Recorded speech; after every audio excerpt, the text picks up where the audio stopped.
Speakers greetings Alliance, and welcome back to something new. Speaker Base is unsatisfied with my current upload schedule and has demanded me to release informative content more often. This is due to the constant drought the Skibidi community is currently facing right now. I have negotiated a middle ground with them, so in exchange, the overall quality and length of these videos will be shorter. Instead, these longer theory videos like the colour theory video will be delayed a bit and thus more scarce for regular content like today's video. That unfortunately means that the second part of my season 25 video will be recycled into a few smaller videos like this one. I'm not going to go on a long detailed analysis today, you can go watch Elite or Iron Cameraman for that instead. I will just provide you with some of the theories, as it's been 2 months since Boom's last upload and the community has already dissected it like a frog in a science classroom. You can consider this video interesting background noise for whatever you're doing, because at the end of the day, the information you receive from this video is the most important thing. So I'll just slap some gameplay footage in the background, as it's better than rewatching the TV Titan fight scene for the 200th time. I'll ping you with this notification noise if there's any notable images or examples that would be best interpreted visually. Without further ado, let's theorize. Okay, let's start today's video off by talking about the female mutant and her sister. Both of them will likely have a reunion at some point during the show, as hinted in the secret scene. However, both of them will have to come to terms with their differences, and there'll likely be a plot arc about overcoming this. I'm hoping because they're still sisters that they can look past it because they're still family. However, it's anyone's guess if the female mutant's sister wants to turn into a mutant. And what if she doesn't? How will they both go around preventing the transformation or infection from the Skibidi virus? I mean, I could keep talking about it, but I think this moral debate deserves a dedicated video about it. Boom did mention in an interview with Iron Cameraman that after you have been Skibidified, you can evolve into something better. So, at the end of it, it could be a good thing for humanity, but that depends on what Boom's definition of better means. Now on to the TV scientist. So what would the TV scientist use these scientists for, or Alpha Hill's personnel in this case? I got a couple of guesses. Either he would question them and bring them to important meetings with other Alliance scientists and leaders. He could be gathering the best minds to formulate a plan against the newly arrived Astros, because this is just after the events of 74. Alternatively, with the information we know now, the scientists could be planning to reattempt the failed grand experiment with the Alpha Hills personnel. It's possible that the outcome of this grand experiment would produce something highly valuable for the Alliance, so maybe that could be a motivation for doing it. Or he could be onto the secret agent just like the detective cameraman is. We don't have any evidence that he's actively searching for the agent or even knows about him. At this point I'm not really sure, and I can't really elaborate on these points without evidence, so let's move on to the Speakerman's translator technology. Since they have created a TV translator, what's stopping them from making technology similar to the cassette men for Maxidy's Skibidi saga?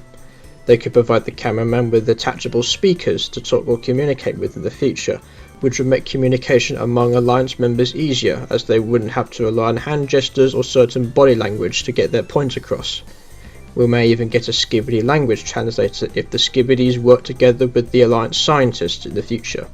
Then the Astros wouldn't be able to hide their true intentions behind their language barrier.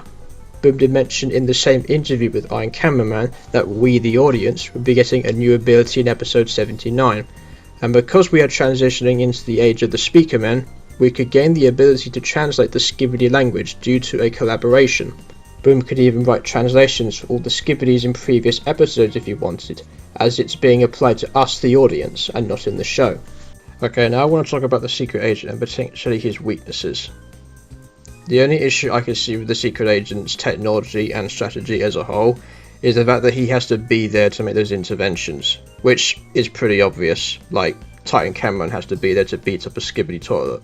He is tiny, like he's the size of a human. If you compare that to someone like Juggernaut, like what happens if he falls on top of him? He's totaled. He does do a good job by hiding himself, by like putting himself on top of buildings or just out of sight, but only it takes like a stray laser beam or a rocket to potentially, well, total him and other members of his family if they're also there. It also doesn't help that whenever he uses an ability or teleports away, there's a very bright green light, which if mistimed, the Astros could potentially see it and then slay the agent or his colleagues in the process. But we do know the secret agent is a lot physically stronger than we predicted. I mean, you saw how far he slapped that Skibidi in the season 25 leaks. His strength may be on par with the TV men or even a Titan at this rate. But if he was so powerful and his technology so advanced, why would he need the Alliance to take back Alpha Hills in the first place? I mean, he could just waltz right into Alpha Hills and just RKO everything, right?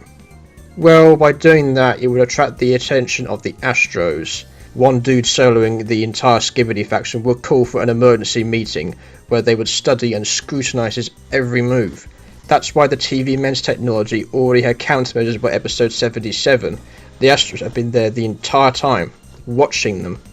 There's a reason why the agent said certain things have to remain secret, with all ties to himself, his colleagues, and his technology he possesses being scrubbed, including Plunger Man. This layer of secrecy gives him the surprise factor he needs to make those necessary interventions that could change the tide of the Astro War in the Alliance's favour. As the less exposure his technology and abilities have, the harder it will be for the Astros and us, the audience, to understand and think of countermeasures for them. The most we've seen him do when he's not present is communicate the point of view through other members of his family, or remotely slaying or controlling agents infected with the green energy. Okay, as I was recording this, Moby just announced he's retired from the Skibidi community. Damn. Like, he was one of the OGs.